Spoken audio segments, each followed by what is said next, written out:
કે જંગલ ખાતું હોય, કેટલાક અધિકારીઓ, ઉચ્ચ અધિકારીઓ ભાજપના નેતાઓના ઈશારે અમારા લોકોને રસ્તા ઉપર ઉભા રાખીને હેરાન કરે છે, લૂંટે છે, અમારા લોકોની જમીનનો સંપાદન કરે છે।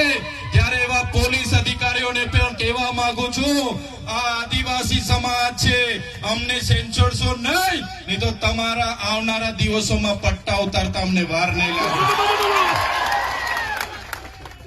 અમે અમારા ઘરમાં ધારિયા, પાલિયા, ભાલા અને તીરકામઠા એ શણગાર માટે નથી મૂક્યા, જે દિવસે અમને જરૂર પડશે લઈને રસ્તા પર ઉતારતા પણ અમને આવડે છે।